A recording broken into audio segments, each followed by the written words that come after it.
విద్య యొక్క చరిత్ర. విద్య అర్థం, భావన. విద్య మానవ సుగుణం. విద్య మానవునికి మూడవ కన్ను వంటిది. మానవ సమాజాలు ఏర్పడిన తర్వాత వాటి నిర్వహణకు సమాజ సభ్యులందరినీ సమాయత్తం చేసి వారిని సమాజ నిర్వహణలో భాగంగా పంచుకోవడానికై జ్ఞానవంతులుగా మార్చవలసిన ఆవశ్యకత ఏర్పడింది. ఇందుకోసం సమాజం ఇతర వ్యవస్థలతో పాటు విద్యా వ్యవస్థను రూపొందించుకున్నది. ఆధునిక సమాజంలో విద్య అందరికీ అవసరం. విద్య మానవుని ప్రవర్తనను మార్చుతుంది. విద్య గురించి తత్వవేత్తలు, విద్యావేత్తలు, రాజకీయవేత్తలు, మత గురువులు కాలానుగుణంగా సామాజిక అవసరాలకు అనుగుణంగా తమ తమ అభిప్రాయాలను వెళ్ళబుచ్చారు. విద్యకు ఒకే నిర్ణీత అర్థం ఇవ్వడం సాధ్యం కాదు. విద్య భావన, పరిణామ ప్రక్రియలో ఉందని చెప్పగలం. విద్య అనే పదం విద్ అనే సంస్కృత ధాతువు నుంచి ఆవిర్భవించింది. విద్ అంటే తెలుసుకోవడం, సంభవించడం, కనుగొనడం, భావించడం, అవగాహన అనే వివిధ అర్థాలున్నాయి. విద్యకు సమానార్థంగా ఉన్న ఆంగ్ల పదం ఎడ్యుకేషన్. లాటిన్ భాషలోని ఎడ్యుకేర్, ఎడ్యుసిడ్ అనే పదాల నుంచి పుట్టింది. ఎడ్యుకేర్ అంటే వృద్ధిలోకి తేవటం, ఎడ్యూసర్ అంటే దారి చూపడం అని అర్థం. ఎడ్యుకేషన్ అనే పదంలో ఈ అంటే బయటకు, డ్యూకో అంటే దారి చూపడం, ఐ లీడ్, నేను దారి చూపుతా అని అర్థం. అంటే అంధకారం నుంచి బయటకు వెళ్ళే దారి చూపడం విద్య అని కూడా చెప్పవచ్చు. మరొకసారి, ఎడ్యుకేషన్ అనే పదంలో ఈ అంటే అవుట్ ఆఫ్, బయటకు, డ్యూకో అంటే దారి చూపడం, ఐ లీడ్, నేను దారి చూపుతా అని అర్థం. అంటే అంధకారం నుంచి బయటికి వెళ్ళే దారి చూపడం విద్య అని కూడా చెప్పవచ్చు. క్లుప్తంగా ఎడ్యుకేర్ అంటే పైకి ఆర్ వృద్ధిలోకి తేవడం, ఎడ్యుసీర్ అంటే బయటకు తీసుకురావడం జ్ఞానం నుంచి, ఎడ్యుకేటం అంటే బోధన లేదా శిక్షణ ఇవ్వడం. విద్యకి పర్యాయాలుగా ఎన్నో పదాలను ఉపయోగించడం మనకు కనిపిస్తాయి. శిక్ష, ఇది సంస్కృత మూలపదం శాష్, SHAS నుంచి వచ్చింది. దీని అర్థం క్రమశిక్షణలో పెట్టడం, టు డిసిప్లిన్, నిర్దేశించడం, టు ఇన్స్ట్రక్ట్, బోధించడం, టు టీచ్, నియంత్రణలో ఉంచడం, టు కంట్రోల్. క్రమశిక్షణతో అవసరమైన వాటిని బోధిస్తూ శిక్షణ ఇవ్వడం అని అర్థం. విద్య, విద్ అనే సంస్కృత మూలపదం నుంచి వచ్చింది. దీని అర్థం తెలుసుకోవడం. విద్యకు జ్ఞానం అని అర్థం. సంస్కారం, సమస్యక్ ఆకారం ఇది సంస్కారం అంటే శిశువుకు సరి అయిన ఆకృతిని ఇవ్వడం సంస్కారం అని అర్థం. పెడగోజీ అంటే బోధించే శాస్త్రం. సరైన అలవాట్లు, వైఖరులు, నైపుణ్యాలను పెంపొందించడం, శిశువును సంపూర్ణ మానవుడిగా తీర్చిదిద్దడం విద్య. మానవుడికి సమగ్రమైన, పరిపూర్ణమైన విలువలతో కూడిన జీవితం గడపగలిగే శక్తిని పెంపొందించేది విద్య. అయితే కేవలం జ్ఞాన సముపార్జన లేదా అనుభవం విద్య అని అర్థం కాదు. విద్య అంటే విద్యార్థి పాఠశాలలో నేర్చుకునే జ్ఞానంగా లేదా జీవిత అనుభవాల వల్ల కలిగే వికాసంగా నిర్వచించవచ్చు. మరి విద్య గురించి పాశ్చాత్య విద్యావేత్తల అభిప్రాయాలు ఏంటి? తప్పులను తొలగించి సత్యాన్ని అన్వేషణ చేసేదే విద్య అని సోక్రటీస్ అంటాడు. సంతోషాన్ని, బాధను సరిసమానంగా పొందగల సామర్థ్యాన్ని కలిగించేదే విద్య అని ప్లేటో అంటాడు. దృఢమైన శరీరంలో దృఢమైన మనస్సును రూపొందించేదే విద్య అని అరిస్టాటిల్ అంటాడు.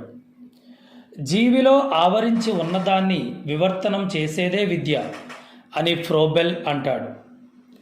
తన పరిసరాలను నియంత్రించగలిగే, తన అవకాశాలను అందిపుచ్చుకోగలిగే విధంగా వ్యక్తి సకల శక్తి సామర్థ్యాలను వికాసం చెందించేదే విద్య అని జాన్ డ్యూయి అంటాడు.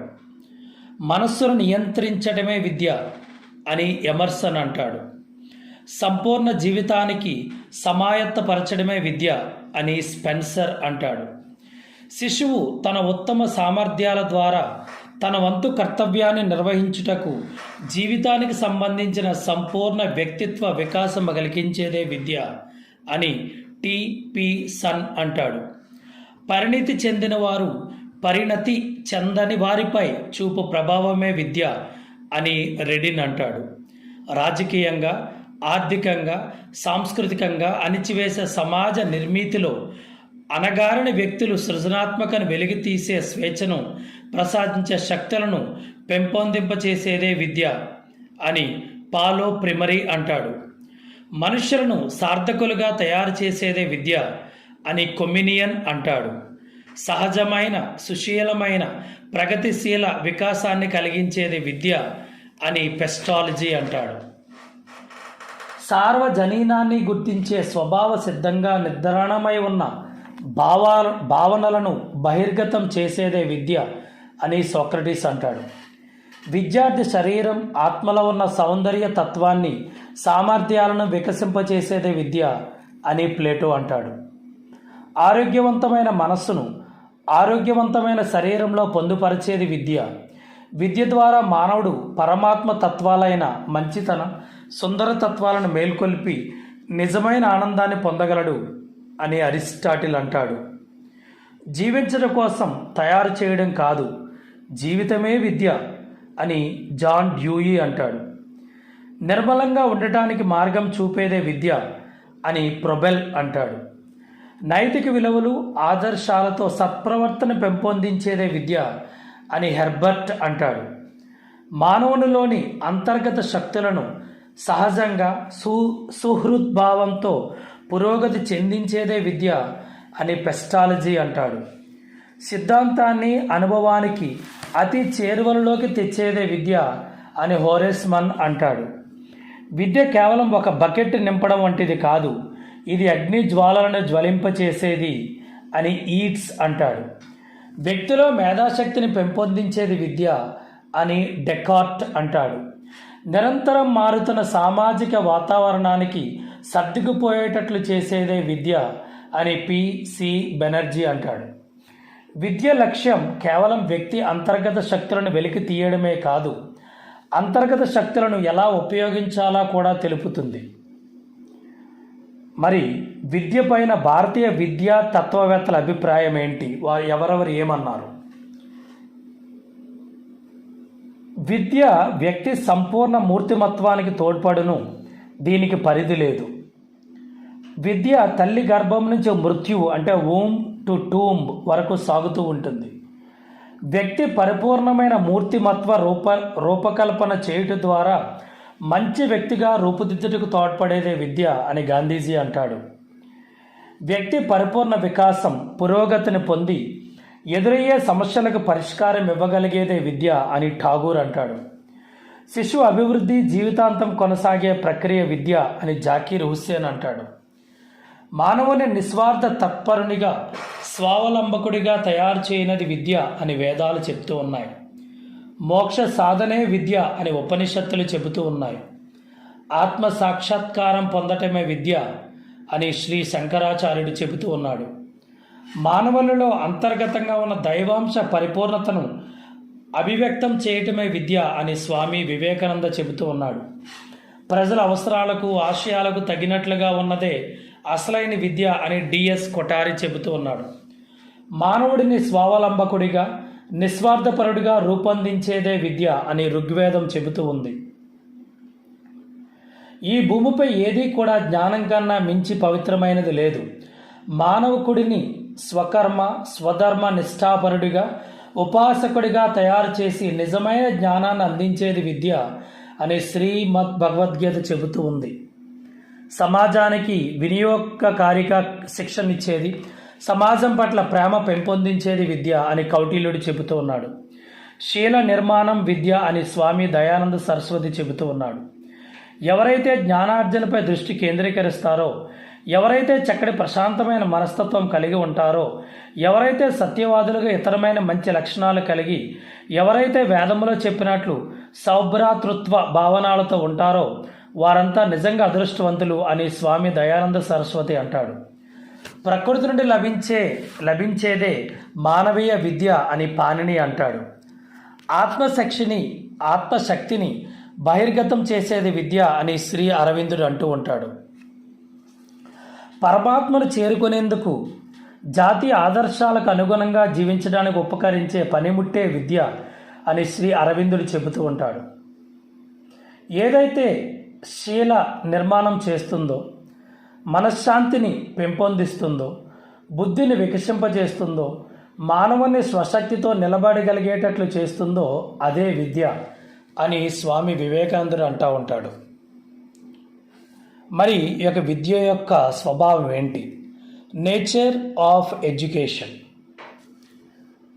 భారతీయ పాశ్చాత్య విద్యావేత్తల అభిప్రాయాలను గమనిస్తే విద్య స్వభావం అనేక అంశాలతో కూడిన విశిష్ట లక్షణాలను మేళవిస్తుంది.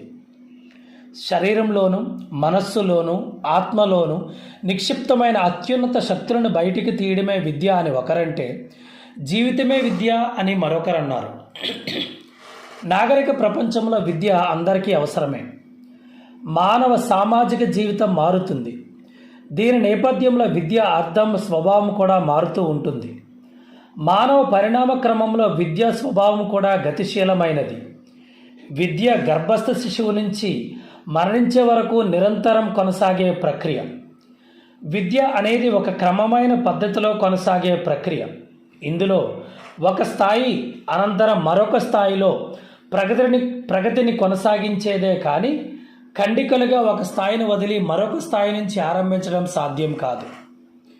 విద్య వ్యక్తిలో ప్రవర్తన మార్పులను ఆశిస్తూ మానవ ప్రగతికి దిశానిర్దేశాన్ని సూచిస్తూ ఉంది. విద్య ఒక సుశిక్షణ. దాని ద్వారా వ్యక్తిలో క్రియాశీలత, సృజనాత్మకత, ప్రయోజనాత్మకను పెంపొందిస్తూ ఉంది. సామాజిక ప్రగతికి, ఆరోగ్యకరమైన సమాజానికి విద్య ఎంతగానో ఆవశ్యకతను కలిగి ఉంటుంది. మరి విద్య యొక్క పరిమితులు ఏంటి? విస్తృత అర్థాలు ఏంటి? Narrow and broader meaning of education. విద్య అనేది ఏకరూప వివరణ ఇవ్వలేనిది. విద్య చాలా విస్తృతమైన పరిధిని కలిగి ఉంది. విద్య అంటే విద్యార్థి పాఠశాలలో నేర్చుకునే జ్ఞానంగా లేదా జీవితానుభవాల వల్ల కలిగే జ్ఞాన వికాసంగా నిర్వచించవచ్చు. పాఠశాల వ్యవస్థ ద్వారా నేర్చుకునే అంశాలు సంకుచితంగాను, వీటితో పాటు జీవితానుభవాలను జోడించి నేర్చుకునే జ్ఞానాన్ని విస్తృతంగా చెప్పవచ్చు. పరిమితార్థంలో విద్య అంటే వ్యక్తి అభివృద్ధి. పాఠశాలలో ఏర్పాటు చేసిన కొన్ని అంశాలు, కార్యక్రమాల ప్రభావాల ఫలితం. క్రమబద్ధమైన విద్యా విధానం కేవలం 3 R's reading, writing and arithmetic మాత్రమే పరిమితమైన పట్టాలను పొందడానికి ఉపయుక్తమైంది. మరి విద్య యొక్క విస్తృతార్థం అంటే ఏంటి అంటే, విస్తృతమైన అర్థంలో విద్య అంటే కేవలం 3 R's. చదవడం అంటే రీడింగ్, రాయటం అంటే రైటింగ్, లెక్కించడం అరిథమెటిక్ మాత్రమే కాదు, జీవితమే విద్య. ఇది నిరంతరం కొనసాగే ప్రక్రియ. విద్య మానవ జీవితంలో జరిగే అవిరామ కృషి. విస్తృతార్థంలో ప్రతి అనుభవం విద్యాపరమైన విలువ కలిగి మానవుడి ప్రవర్తనను పరిస్థితులకు అనుగుణంగా ఎప్పటికప్పుడు మార్పు చేయడానికి ఉపయోగపడుతూ ఉంది. అపరిమితమైనదే కాకుండా సంపూర్ణ మూర్తిమత్వాభివృద్ధికి తోడ్పడుతుంది. మరి విద్యా ధ్యేయాలు ఏంటి? AIIMS of education. విద్య అనేది అమూర్త భావన. ప్రస్తుత లక్ష్యాలన్నీ వ్యక్తులవి, విద్యార్థులవి, ఉపాధ్యాయులవి, తల్లిదండ్రులవి, సమాజానివి. విద్యా లక్షణాలు, విధులు వేరువేరుగా భావించరాదు. వ్యక్తి అభిరుచులు, ఆశయాలు తీర్చడంలో విద్య దోహదపడుతుంది. అసహాయుడైన జంతుభావం గల చిన్న పసివాడిని సంతోషభరితమైన నైతిక విలువలు పాటించే ఒక సమర్థవంతమైన మానవుడిగా తయారు చేయడమే విద్యా విధి అని జాన్ డ్యూయి అంటాడు. మరి వ్యక్తి అభివృద్ధికి 2 రంగాలు ఉన్నాయి. ఒకటి వ్యక్తిగత అభివృద్ధి, 2 సామాజిక అభివృద్ధి. విద్యా లక్ష్యాలు కూడా ఈ విధంగా విభజింపబడతాయి. నిరంతర విజ్ఞానాభివృద్ధి వల్ల మానవుని అవసరాలు, అభిరుచులలో కూడా మార్పులు సహజం. నిరంతర ప్రగతి విద్యా విధులు, విద్యా లక్ష్యాలలో మార్పులు కనిపిస్తాయి. లక్ష్యం లేని విద్య చుక్కాని లేని నావ వంటిది. విద్యా ధ్యేయాల ప్రాముఖ్యత ఏంటి? విద్య ఒక నిర్ణీత కార్యక్రమం. దీనికి ఒక లక్ష్యం ఉంటుంది. ఆ లక్ష్య సాధనకు విద్యావేత్తల కార్యక్రమాలు రూపొందించి నిర్వహిస్తారు. దానిలో భాగంగా పాఠ్య ప్రణాళికలు, బోధనా పద్ధతులు, బోధనాభ్యాసన పరిస్థితుల కల్పన జరుగుతూ ఉంది. ధ్యేయాలు లేనట్లయితే చుక్కాని లేని పడవ వలె విద్యా వ్యవస్థ మారుతూ ఉంది. విద్యా స్థాయిని బట్టి కూడా లక్ష్యాలు మారుతాయి. విద్యా ధ్యేయాలు ఈ క్రింది ప్రధాన అవసరాలు తీర్చుటకు ఆధారాలుగా ఉంటాయి. అవి ఏంటంటే, 1 విద్యా ప్రక్రియల అంచనా, 2 లక్ష్యాల గమ్య సాధన, 3 అర్థవంతమైన విద్యాభ్యాసన, 4 సమగ్ర మూల్యాంకనం, 5 విద్యా ప్రగతి తెలుసుకోవడం, 6 పాఠ్య బోధన. విద్యా లక్ష్యాలను ప్రధానంగా 2 విభాగాలుగా పేర్కొంటారు. అవి ఏంటంటే వైయక్తిక లక్ష్యాలు, రెండవది సామాజిక లక్ష్యాలు. వీటినే సాంప్రదాయక సమకాలీన విద్యా ధ్యేయాలని కూడా వర్గీకరించవచ్చు. వీటిని శాస్త్రీయ పురాతన లక్ష్యాలని, ఆధునిక లక్ష్యాలని కూడా విభజించెదరు. అంతేగాక వీటిని సాధారణ సాంకేతిక లక్ష్యాలని కూడా విభజిస్తారు. వ్యక్తిగత ఉద్దేశాలు, వ్యక్తిగత అభివృద్ధికి ప్రాధాన్యత ఇస్తారు. సమాజం కంటే వ్యక్తి ప్రాముఖ్యమని భావిస్తారు. సమాజం దృష్టిలో ఉంచుకొని లక్ష్యాలు నిర్ణయించబడాలని సామాజికవాదుల భావన. వాస్తవానికి వ్యక్తి సమాజంపై ఒకరిపై ఒకరు ఆధారపడి ఉంటారు. వ్యక్తి సమాజం ఒకరిపై ఒకరు ఆధారపడి ఉంటారు. రెండునూ పరిపూరకంగా ఉంటాయి.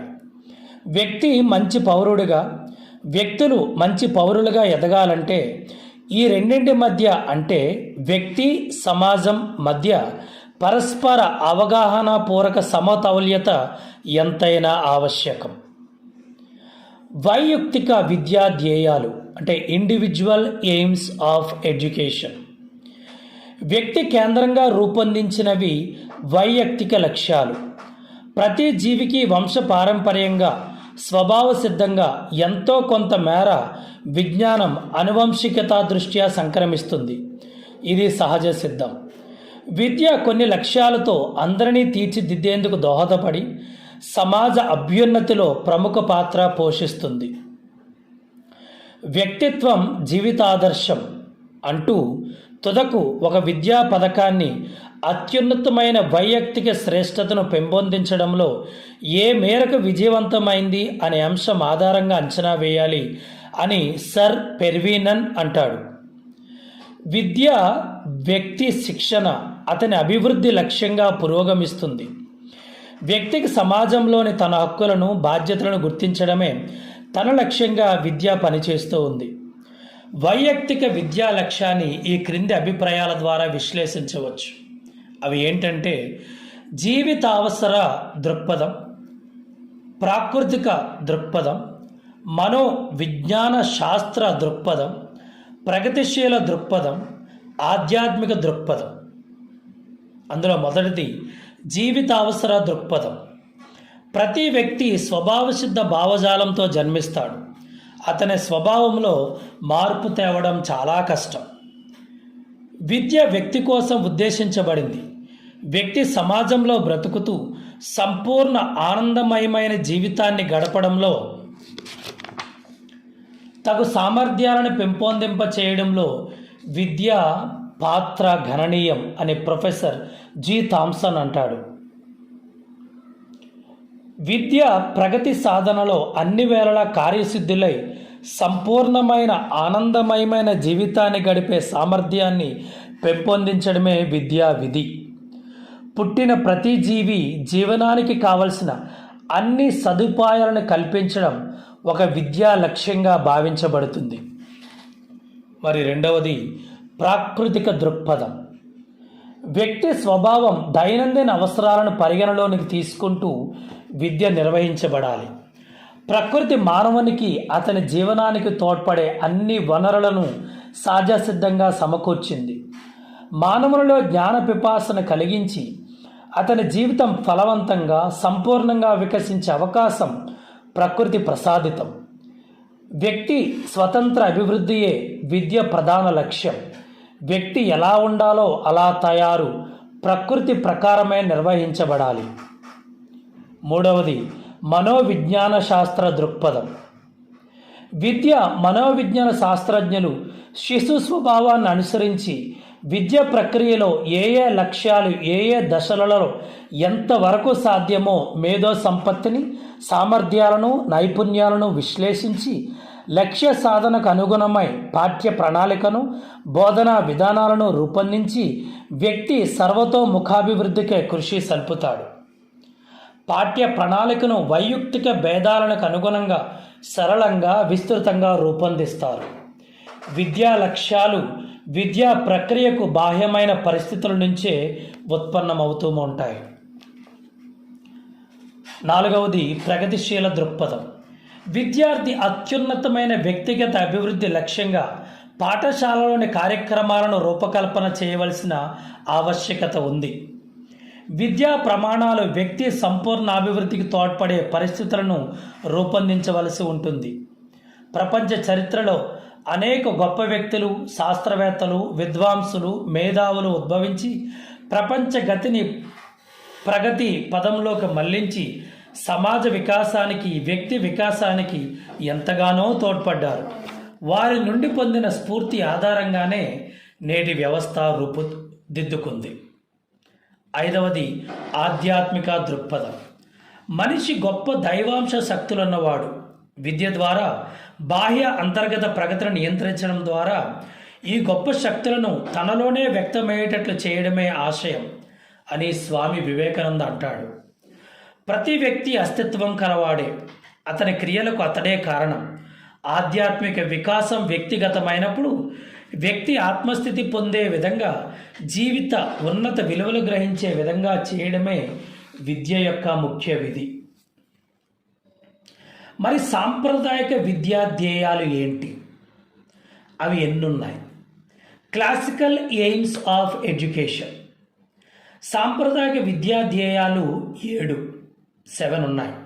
అవి ఏంటంటే జ్ఞానం కోసం విద్య, శీలం కోసం విద్య, వృత్తి కోసం విద్య, సాంస్కృతిక వారసత్వం కోసం విద్య, విరామకాల సద్వినియోగం కోసం విద్య, ఆత్మ సాక్షాత్కారం కోసం విద్య, మానవత్వం కోసం విద్య. మొదటిది జ్ఞానం కోసం విద్య. జ్ఞానం మానవతా విలువలను పెంచుతుంది. జ్ఞానాన్ని సక్రమంగా వినియోగించుకోవడమే సరైన విద్య. శాస్త్ర సాంకేతిక విజ్ఞానం మానవ కళ్యాణానికి ఉపయోగపడేదిగా ఉండాలి. రెండవది శీలం కోసం విద్య. విద్యావేత్తలు సత్ప్రవర్తనను వృద్ధి చేయడమే విద్యా లక్ష్యంగా భావిస్తారు. నైతిక విలువలు, ఆదర్శాలున్న ప్రవర్తనను సత్ప్రవర్తన అని హెర్బర్ట్ పేర్కొన్నాడు. విద్య అంతిమ ధ్యేయం విలువలను నిలబెట్టడం అని సోక్రటీస్ అన్నారు. సత్ప్రవర్తన నిర్మాణమే విద్యా ధ్యేయం అని గాంధీజీ అభిప్రాయం.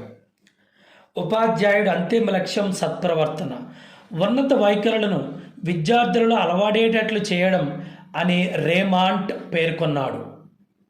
మూడవది వృత్తి కోసం విద్య. పూర్వం పిల్లలు తమ తల్లిదండ్రుల వృత్తులనే చేపట్టేవారు. కానీ పారిశ్రామిక విప్లవం తర్వాత జీవన విధానంలో చాలా మార్పు వచ్చింది. సమాజ అవసరాలను తీర్చేందుకు వృత్తి విద్యా సంస్థలను ఏర్పాటు చేయవలసి వచ్చింది. వృత్తి విద్య వ్యక్తికి ఆత్మవిశ్వాసాన్ని, ఆర్థిక స్వతంత్రాన్ని కలిగజేస్తుంది. గాంధీజీ బేసిక్ విద్యా విధానంలోకి మూల సూత్రం కూడా ఇదే. జాతీయ విద్యా కమిషన్ ఈ ఉద్దేశంతోనే పని అనుభవం ప్రవేశపెట్టాలని ప్రతిపాదించింది. వృత్తి కోసం వ్యక్తిని తయారు చేయడం విద్యా ధ్యేయం అయినప్పటికీ విద్య సంపూర్ణ మూర్తిమత్వాభివృద్ధికి తోడ్పడాలి. 4వది సాంస్కృతిక వారసత్వం కోసం విద్య. సంస్కృతి అనగా జీవన విధానం, జ్ఞానం, నమ్మకాలు, కట్టుబాట్లు, విలువలు, ఆర్థిక, నైతిక, న్యాయ, మత సంబంధ సంప్రదాయాలన్నింటినీ కలిపి సంస్కృతి అంటారు.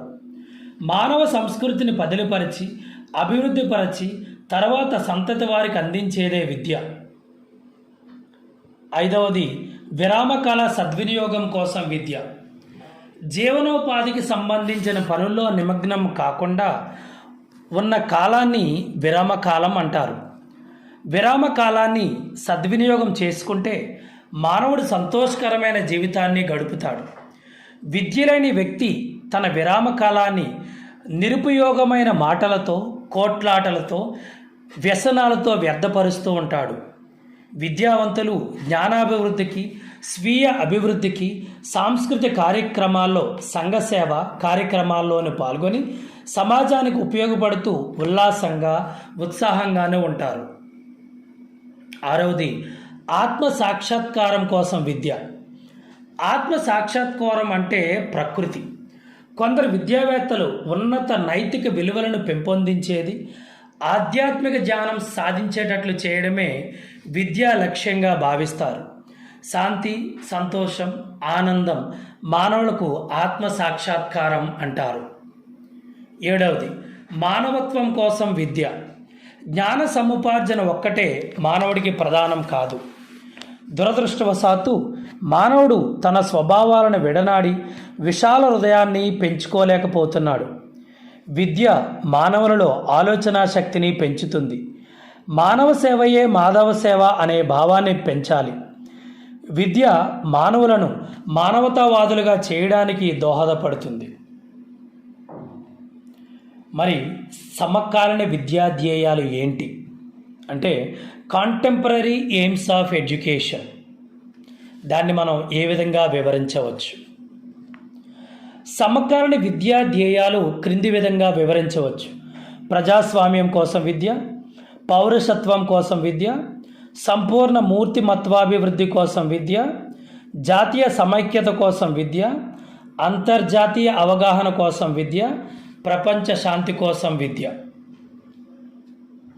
అందులో ప్రజాస్వామ్యం కోసం విద్య, దాన్ని మనం ఏ విధంగా వివరించవచ్చు?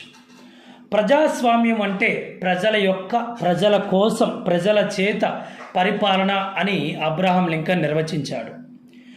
జాన్ డ్యూయి అభిప్రాయం ప్రకారం రాజకీయ, ఆర్థిక, సామాజిక అంశాలతో కూడిన సామూహిక జీవనాన్ని ప్రజాస్వామ్యం అనవచ్చు. వ్యక్తి గౌరవం, మార్పు పట్ల నమ్మకం, మార్పు బలవంతం కాదు, సహనం, సౌభ్రాతృత్వం, అందరికీ విద్య, ఇవి ప్రజాస్వామ్య విలువలు. విద్య ద్వారా వ్యక్తులలో ప్రజాస్వామ్య విలువలను పెంపొందించవచ్చు. పౌరసత్వం కోసం విద్య. ప్రజాస్వామ్యం సక్రమంగా పనిచేయాలంటే ప్రతి పౌరుడు తన హక్కులతో పాటు బాధ్యతను గుర్తించాలి. ప్రజాస్వామ్య లక్షణాలను గుర్తించగల జ్ఞానవంతునిగా తయారు చేయడానికి విద్య దోహదం చేస్తుంది. విద్య లేని ప్రజలు ఉన్నత దేశాలలో ప్రజాస్వామ్య మనుగడ కష్టమని బెర్ట్రాండ్ రస్సెల్స్ చెప్పారు. ప్రజాస్వామ్యం విజయవంతం కావాలంటే ప్రజలు విద్యావంతులు కావాలి. పౌరసత్వ విద్య అందించడంలో 2 విద్యా సంస్థలు బాధ్యత వహిస్తాయి. అందులో ఒకటి సమాజం, 2 పాఠశాల. పౌర శిక్షణ ఇవ్వడంలో పాఠశాల విద్య, సహపాఠ్య కార్యక్రమాలు ప్రముఖ పాత్ర వహిస్తాయి. సమాజ సేవా కార్యక్రమాలు, క్యాంపులు, వినోద యాత్రలు మంచి మార్గాలని ప్రముఖుల అభిప్రాయం. వీటిలో విద్యార్థులే బాధ్యలు, పనిని ఒప్పించుకోవడం, క్రమశిక్షణతో మెలగడం, బాధ్యతలు నిర్వహించడం స్వయంగా నేర్చుకుంటారు. 3వది సంపూర్ణ మూర్తిమత్వాభివృద్ధి కోసం విద్య. వ్యక్తి మూర్తిమత్వంలోని శారీరక, మానసిక, భావోద్వేగ, దైవిక, నైతిక, కళలకు సంబంధించిన సమగ్ర శక్తులను సమానంగా దృష్టిలో ఉంచుకొని పాఠ్యాంశాలను విస్తృతపరిచి ఎక్కువగా జ్ఞానాన్ని అందించవలసి ఉంది. సమాజంలో సర్దుబాటు చేసుకోవడానికి అవసరమైన విశాల దృక్పథం, తోటి మానవుల కష్టాల్లో పాలు పంచుకోవడం, దయ, ప్రేమ, అనురాగం మొదలైన మానవతా విలువలు మానవుడికి అవసరం. వీటినన్నిటికీ విద్య అందించాలి. 4వది జాతీయ సమైక్యత కోసం విద్య. మన దేశం అనేక జాతులు, మతాలు, కులాలు, భాషలు మొదలైన వైవిధ్యాలున్న దేశం. భిన్నత్వంలో ఏకత్వాన్ని సాధించవలసి ఉంది. మనమంతా ఒక్కటే అన్న భావనను కలిగించవలసి ఉంది. జాతీయ సమైక్యతను విద్య ద్వారా సాధించవచ్చని డాక్టర్ రాధాకృష్ణన్ అభిప్రాయం. జాతీయ సమైక్యతను ఇటుకలు, సున్నంతో కానీ, సుత్తి, ఉలితో కానీ కట్టడానికి వీలు కాదు. ఇది ప్రజల మనస్సులో, హృదయాల్లో నిశ్శబ్దంగా అభివృద్ధి చెందాలి అని అన్నవారు డాక్టర్ సర్వేపల్లి రాధాకృష్ణ. పాఠశాలల కింది కార్యక్రమాల ద్వారా జాతీయ భావనను పెంపొందించవచ్చునని డాక్టర్ సర్వేపల్లి రాధాకృష్ణన్ గారి అభిప్రాయం. మహనీయుల జన్మదిన వేడుకలు, ఉదయం ప్రార్థన నిర్వహించడం, యూనిఫామ్లు ధరించడం, జాతీయ గీతాన్ని, జాతీయ జెండాను గౌరవించడం, అన్ని మతాలకు సంబంధించిన పండుగలు నిర్వహించడం, వినోద యాత్రలు, సాహిత్యం, కళలకు సంబంధించిన కార్యక్రమాలు, భారతీయ సంస్కృతి, కళలకు సంబంధించిన అంశాలను బోధించడం. 5వది అంతర్జాతీయ అవగాహన కోసం విద్య. విద్యా కార్యక్రమాల ద్వారా పిల్లల మనసులో అంతర్జాతీయ భావనను ప్రోత్సహించవచ్చు. అంతర్జాతీయ అవగాహన అంటే మానవ హక్కులపై గౌరవ భావం, మానవాళి సంఘీభావం, సహకారం, అందరూ కలిసి సుఖశాంతులతో జీవించాలనే విషయాన్ని తెలియచేయడం. అంతర్జాతీయ అవగాహన ఆవశ్యకత ఏంటంటే ప్రపంచ యుద్ధాలను నివారించడానికి, ప్రపంచ శాంతిని పెంపొందించడానికి, దేశాల మధ్య పరస్పర సహకారాన్ని మెరుగుపరచడానికి ఉపయోగపడుతూ ఉంది. మరి అంతర్జాతీయ అవగాహనకు తోడ్పడే విద్యా సూత్రాలు ఏంటి? అవి మొదటగా యువకులలో స్వతంత్ర ఆలోచనలు పెంచడం, 2వదిగా జ్ఞాన సద్వినియోగం, 3వది దేశభక్తిని పెంచడం, 4 భయ నిర్మూలన, 5 మానవజాతి అన్యోన్య ఆధారం, 6 విలువలను గ్రహించడం. మరి అంతర్జాతీయ అవగాహనను పెంచుటకు చేపట్టే కార్యక్రమాలు ఏమిటి? ఈ కార్యక్రమాలలో యునెస్కో తోడ్పాటు ఎంతో ఉంది. UNESCO. ఈ క్రింది విద్యా కార్యక్రమాల ద్వారా పిల్లల మనసులో అంతర్జాతీయ భావనను ప్రోత్సహించవచ్చు. అవి ప్రపంచ పౌరభావాన్ని ప్రోత్సహించడం, ప్రపంచ శాంతి ప్రోత్సహించడం, స్వతంత్ర ఆలోచనను ప్రోత్సహించడం, నిర్మాణాత్మక దృక్పథాన్ని పెంపొందించడం, మానవతా శాస్త్రీయ దృక్పథాన్ని పెంపొందించడం, జాతి, కుల, మత ద్వేషాలను నిర్మూలించడం, అంతర్జాతీయ దినోత్సవాలు జరుపుకోవడం, ప్రపంచ నాయకుల జీవిత చరిత్రలను చదవడం, వివిధ దేశాల నాయకుల బొమ్మలు, స్టాంపులు సేకరించడం, ఉపాధ్యాయుడి మూర్తిమత్వం అంతర్జాతీయ అవగాహనలో ప్రముఖ పాత్ర వహిస్తుంది. పాఠశాల కార్యక్రమాలు సక్రమంగా తయారు చేసి నిర్వహిస్తే అంతర్జాతీయ అవగాహన పెరుగుతుంది. మరి 6వదిగా ప్రపంచ శాంతి కోసం విద్య. మేధావుల కృషి ఫలితంగా నేటి సమాజం సుఖ సంతోషకరమైన జీవనం గడుపుతూ ఉన్నాయి. విచ్ఛిన్నం చేసే అనేక శక్తులు ప్రతి దేశంలోనూ ఉన్నాయి. వాటి వల్ల ప్రజలు శాంతియుతమైన జీవనం గడపలేకపోతూ ఉన్నారు. శాస్త్ర సాంకేతిక పరిజ్ఞానం మానవాళికి ఎంత తోడ్పడుతుందో అంతకు మించి వినాశనానికి దోహదం చేస్తుంది. ప్రపంచ యుద్ధాలు భూగోళాన్ని శ్మశానంగా మార్చాయి. జపాన్ దేశంలోని హీరోషిమా, నాగసాకి పట్టణాలు అణుబాంబుల దాడికి ధ్వంసమయ్యాయి. మారణ ఆయుధాలు చాలా విస్తృతంగా, విశృంఖలంగా వినియోగించారు. ఈ అనుభవం ప్రపంచ శాంతికి నాంది పలికింది. ఈ ఫలితంగా నానాజాతి సమితి, ఐక్యరాజ్య సమితి ఏర్పడ్డాయి. మరి ఐక్యరాజ్య సమితి మౌలిక సూత్రాలు ఏంటి? మొదటగా భావితరాలను యుద్ధం అనే భయం నుండి రక్షించడం. 2వది ప్రాథమిక హక్కులు కల్పించగా వ్యక్తి పట్ల గౌరవం, విశ్వాసం కలిగి ఉండడం. 3వది స్త్రీ పురుషులు సమాన హక్కులు కలిగి ఉండడం. 4వది ప్రపంచ దేశాల మధ్య ఒడంబడికలు, ఏర్పరచుకున్న సంధుల పట్ల గౌరవం ఉండేటట్లు చేయడం. 5వది ప్రపంచ జీవన ప్రమాణాలను పెంచడం. 6 అన్ని వర్గాల మధ్య, అన్ని దేశాల మధ్య శాంతియుత సహజీవనం పెంచటం. 7 ప్రపంచంలోని అన్ని భౌతిక వనరులను ప్రజల శాంతి భద్రతల కోసం ఆర్థిక సాంఘిక పురోభివృద్ధికి ఉపయోగించడం. మరి ప్రపంచ శాంతిని స్థాపించడం అంత సులువైనదేమీ కాదు. అభివృద్ధి చెందిన దేశాలు అభివృద్ధి చెందుతున్న దేశాలను చిన్నచూపు చూడడం, విభేదాలను సృష్టించడం, ఆయుధాలను సరఫరా చేయడం వంటి చర్యలు చేపడుతూ ఉన్నాయి. దేశాల మధ్య ఆర్థిక వ్యత్యాసాలు పెరుగుతున్నాయి. వీటిని ఎదుర్కోవడానికి విద్య కృషి చేయవలసి ఉంది.